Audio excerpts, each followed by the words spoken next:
આજે કંટિયાણ ગામે ભારતભાઈ સોજિત્રાની વાડીએ મજૂરના 7 થી 8 વર્ષના દીકરાને સિંહે ફાડી ખાધો છે અને આ હુમલો કે આ બનાવ આ પહેલો વહેલો બનાવ નથી. આ ગામમાં આ ત્રીજો બનાવ છે અને બગસરા તાલુકામાં આ 22મો બનાવ છે. આવા બનાવ અવારનવાર બનતા રહે છે અને જંગલ ખાતાના અધિકારીઓ અને એમના એસએફઓ બીએફઓ ઓલાન બધા આવી અને ફક્ત ને ફક્ત ખેડૂતોને આશ્વાસન આપે છે. આ જગ્યાએ જો એમનો સિંહ મળ્યો હોય ને તો ખેડૂતોને જેલમાં પૂરવામાં આવે છે, પણ આજે આપણા દીકરાઓનું મરણ થાય, દીકરાઓને ખાઈ જાય છે, તો એમના માટે નાની એવી વળતર આપી અને એમને આશ્વાસન આપી અને એનું નિરાકરણ લાવે છે. પણ આ વખતે એ વાત ઉપર અમે સહમત નથી.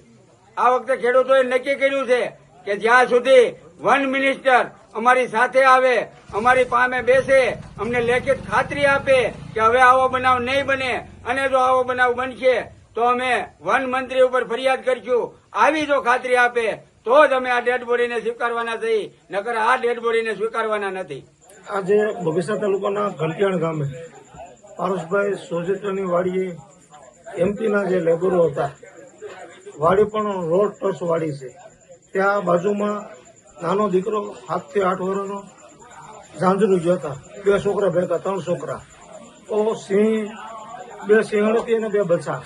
એ છોકરાને ત્યાંથી ઉપાડી ગયું. અહીંથી અંદાજે 1 કિલોમીટર ઉપરાંત એને ઢસડીને લઈ જાય એ છોકરાને. અને અહીંથી ખબર રાઈડ થઈ એટલે પાછળ માણસો દોડ્યા તો 1 કિલોમીટર આગળ એ છોકરાને સિંહણના બચ્ચાના મોઢામાંથી છોડાયો. બગરા આ ઘંટિયાણ ગામમાં આજે આ ત્રીજો બનાવ છે. બગરા તાલુકામાં આજે આ 21મો બનાવ છે. વારે વારે ફોરેસ્ટના અધિકારીઓ આવે, આશ્વાસન આપે હવે બનાવ નહીં બને. તો બનાવ તો આ સિલસિલો ચાલુ છે, અટકતો નથી. વન્ય પ્રાણીની જવાબદારી ફોરેસ્ટ વિભાગની છે, જંગલ ખાતાની છે અને ગુજરાત સરકારની છે. અને ગુજરાત સરકારની જે વ્યવસ્થા કરવી એ કરે. ત્યાં સુધી બોડી પણ અહીંયા સ્થળ ઉપર જ પડી છે. બોડી પણ અમે સ્વીકારવાના નથી કે દવાખાને લઈ જવા નથી. ત્યાં સુધી સરકારના જવાબદાર માણસ મંત્રી આવીને એક લેખિત ખાતરી આપે કે હવે આ વિસ્તારમાં વન્ય પ્રાણી કંઈ નુકસાન નહીં કરે, ત્યાં સુધી આ બોડી માહિતી બગસરા સિવિલે પણ લઈ જવાના નથી. અને લઈ જાય તો ફોરેસ્ટવાળા ભલે લઈ જાય, અમે આ ડેડ બોડી સ્વીકારવાના પણ નથી. આજે મજૂરની સ્થિતિ અકદ વિકટ પરિસ્થિતિ છે. આખા તાલુકાના જે લેબરો છે ગામડામાંથી એ બિસ્તરા પોટલા ભરી રવાના થઈ જાય વન્ય પ્રાણીના ત્રાસના હિસાબે. સદે માત્ર આજે સાંજે 7 વાગે 3 નાના બાળકો હતા, 8-10 વર્ષના 3 બાળકો મારી વાડીની અંદર ટોયલેટ બેઠા હતા. એમાંથી સિંહણ આવી અને એના 2 બચ્ચાઓ આવ્યા. એમાં 3માંથી 1 બાળકને ઉઠાવી ગયું હતું, જેનું અત્યારે મૃત્યુ થઈ ગયું છે. પણ આખી ઘટના જોયું, જાણ્યું, બધું એવું લાગ્યું કે સિંહણ છે, સિંહણ એના બચ્ચાને શિકાર કરતા શીખડાવતી હતી. એ શિકાર શીખવાડવાના બહાને આજે એક બાળકનો ભોગ લેવાનો છે.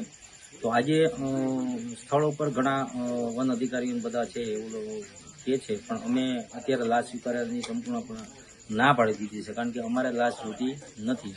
મેં આજે મારો જે 7 વર્ષનો દીકરો છે એમને મેં મજૂરને આજે આપી દીધો છે અને જે અત્યારે મૃત્યુ પામ્યો છે એ પારસભાઈ સોજિત્રાનો આજથી દીકરો છે. એટલે જે કાંઈ વન વિભાગને જે કરવું હોય એ કરે બધું. બાકી મારે એ દીકરો જોતો નથી. મેં સિંહને અને વન વિભાગને સોંપી દીધો છે, એને જે કરવું હોય છે એ કરશે.